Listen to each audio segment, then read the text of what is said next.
हाय दोस्तों, good morning. आज कहानी रामायण के उस भाग से जब प्रभु श्री राम वनवास को चले गए थे और उनको मनाने पीछे से भरत जी, उनके भ्राता, सभी नगरवासियों के साथ, अपनी माताओं के साथ वहां पहुंचे थे और उनसे रिक्वेस्ट कर रहे थे कि कृपया वे लौट आएं और गद्दी सिंहासन संभाल ले और घर परिवार के साथ ही रहें।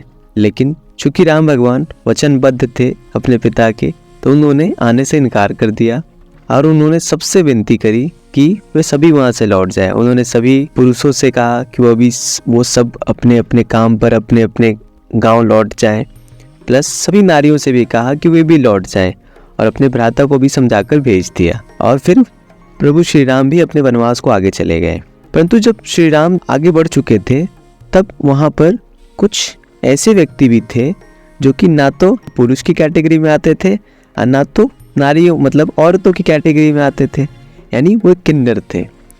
तो उनको समझ नहीं आया कि वो करे क्या, क्योंकि प्रभु श्री राम ने तो उनको तो कोई आदेश दिया नहीं था उनके हिसाब से कि उन्होंने पुरुषों को कहा और नारियों को कहा कि वे लौट जाएं। अब ये कंफ्यूज्ड, तो इन्होंने कहा कि जब तक प्रभु श्री राम हमसे कुछ नहीं कहेंगे तब तक हम उनका इंतज़ार करेंगे। और हुआ भी ऐसे ही। प्रभु श्री राम जब 14 वर्ष का वनवास पूरा कर वापस आ रहे थे अयोध्या की ओर, तो उन्होंने किन्नरों को रास्ते में देखा। जब उन्होंने किन्नरों को रास्ते में देखा तो उन्होंने उनसे पूछा, अरे आप अभी यहाँ क्या कर रहे हैं? तो उन सब ने उनको पूरी कहानी बताई और उनसे कहा कि वे उन्हीं का इंतज़ार कर रहे थे, उनके आदेश का, कि हम करें क्या। आपने उनको तो कह दिया जाने को, लेकिन हमारे लिए तो कोई आदेश ही नहीं दिया। प्रभु श्री राम उनकी भक्ति से बहुत खुश हुए। उन्होंने उनको आशीर्वाद दिया कि आज से आप जिनको भी आशीर्वाद देंगे वो आशीर्वाद खूब फलीभूत होगा, आपके आशीर्वाद में बहुत ताकत होगी।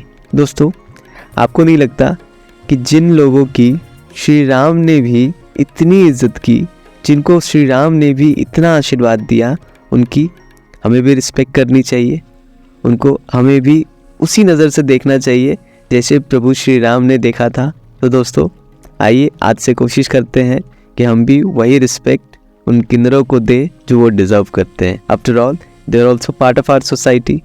कैसी लगी स्टोरी ज़रूर बताइएगा। मिलते हैं नेक्स्ट स्टोरी में। टिल देन टेक केयर और राम नाम जपते रहिए। Tata, bye bye.